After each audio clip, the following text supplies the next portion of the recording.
Charles Liégeois aurait pu suivre les traces de son père, rester dans la meunerie familiale.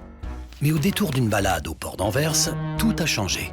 Un parfum, une intuition, une idée folle, torréfiée.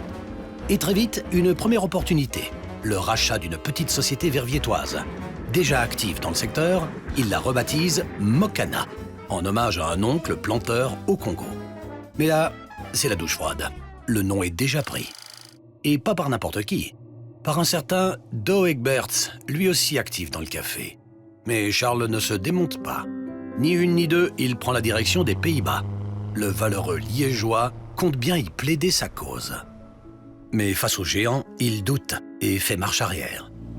À son retour, secoué mais pas vaincu, il annonce à son épouse « C'est pas grave, on va l'appeler Café Liégeois, et ça, personne ne nous le prendra ». Si cette première rencontre s'est soldée par un forfait du côté liégeois, elle dit déjà beaucoup de l'homme qu'était Charles. Quelqu'un de fier, d'ambitieux, de direct, engagé pour la réussite de ses projets, même les plus fous. Car oui, ses rêves, il les a toujours vus en grand.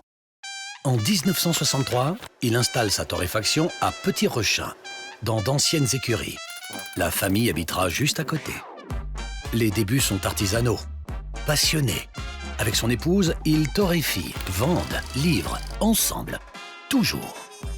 Dans les années 80, la deuxième génération entre dans la danse. Benoît, Michel et Bernadette, frères et sœurs. Différents par leur caractère, mais unis par la même odeur familière, celle du café. Si Benoît et Michel se forment aux côtés de leur papa, Bernadette, elle, emboîte plutôt le pas de sa maman et choisit de servir le café familial dans les magasins créés par Madame Liégeois. Très vite, ils sont tous les trois mis au diapason par leurs parents. Ici, il n'y aura pas de passe-droit. Le nom, ça ne suffira pas. Il va falloir mettre les mains dans le grain. Ensemble, ils rachètent Romati en 1989, puis Polista en 1991. Il n'y aura aucun licenciement, jamais. C'est une valeur de la maison. En 1992, la famille construit un autre site, à Chêneux. Il grandira 3 fois. Et pourtant, très vite, on va manquer de place. Incontestablement, le succès est là, et la relève est assurée. Mais ce n'est pas encore suffisant pour Charles, qui aimait avoir une longueur d'avance. En 1995, lors d'un voyage en Italie, Charles Liégeois découvre le système ESE. Il s'agit des pastilles de café emballées, parfaites pour l'expresso et surtout pour le déca. Ce serait une véritable révolution pour l'Horeca. Charles voit le potentiel de l'outil, rentre en Belgique et lance le produit. Des grandes idées, les Liégeois en ont eu. Si tout le monde fait des mélanges pour stabiliser le goût du café, Charles a une autre idée. Respecter l'origine, le grain, le goût. Pour lui, c'est plus qu'une volonté. Cela doit devenir une véritable signature. Alors, il imagine une collection de cafés des grandes origines. Une série de cafés purs, non mélangés, des saveurs brutes, authentiques, vraies. C'est un nouveau succès. En 2000, nouvelle révolution, l'arrivée tonitruante de Senseo. Do Egberts et Philips lancent leur système de dosettes exclusives. Le marché bascule et Charles Liégeois perd vite du terrain. Mais les frères ne lâchent rien. Ils utilisent leur propre technologie de pods pour créer des dosettes compatibles avec les machines Senseo.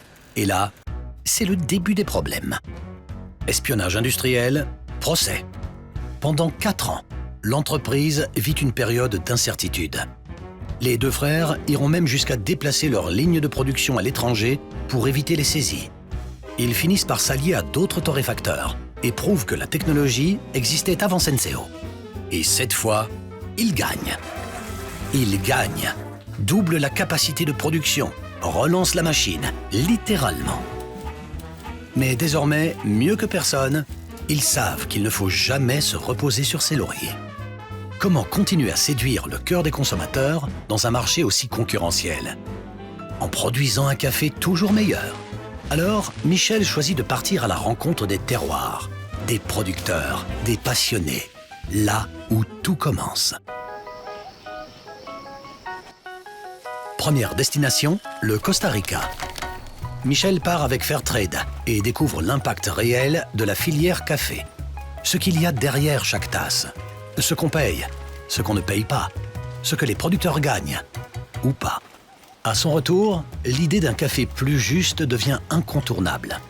La gamme Mano Mano voit le jour. Un café en grains puissants, des capsules compostables, douces et subtiles, une palette de goûts authentique, adaptée à toutes les machines et à tous les moments. Un café respectueux de la planète, des producteurs et du goût. Sur leur lancée, Benoît et Michel créent aussi une gamme de thé et de sucres plus éthiques. L'entreprise s'associe aussi à Fairbel pour accompagner ses cafés d'un lait plus juste. Elle ira même jusqu'à mesurer son empreinte carbone, un geste complètement novateur pour l'époque. Engagé pour un café plus responsable, Café Liégeois n'en oublie pas pour autant son ancrage territorial. Ainsi, en 2017, l'entreprise rachète la société Mocador à Libramont. Une décision stratégique pour renforcer la présence de la marque dans le sud du pays et offrir un service de proximité garantissant à chacun un café de qualité, toujours à portée de tasse. En 2020, remise en question, faut-il changer de nom? Café Liégeois, c'est local, peut-être un peu trop. Pour conquérir de nouveaux marchés, il faut changer. Les deux frères vont alors faire un choix fort. En hommage à leur père disparu, Café Liégeois devient Charles Liégeois. Plus qu'une marque, un héritage. Et c'est un tournant, une véritable renaissance pour l'entreprise. Nouveau nom, nouvelle couleur, nouveau logo, nouveau slogan, l'accueil est immédiat. L'entreprise part à la conquête du monde, le tout sans jamais oublier d'où elle vient. Fière de son précieux héritage familial, elle continue d'investir dans de nouveaux bâtiments, une nouvelle torréfaction ultramoderne et une académie du café, lieu de formation et de transmission de cette passion qui anime l'entreprise depuis le début. Aujourd'hui, ce sont 150 collaborateurs qui incarnent cette ambition. Une équipe soudée, passionnée, discrète, humble mais ambitieuse. Toujours à la recherche du bon goût, du bon sens. Et déjà la 3e génération qui marche dans les pas de ses aînés, à l'image de Quentin, présent depuis plusieurs années. Parce que chez Charles Liégeois, on sait toutes et tous que dans chaque tasse, il y a une histoire. Vraie, humaine, familiale, locale, engagée et résolument savoureuse. Une histoire dont chacun et chacune d'entre vous fait aussi partie. Alors, la prochaine fois, ne demandez pas un café, demandez Charles.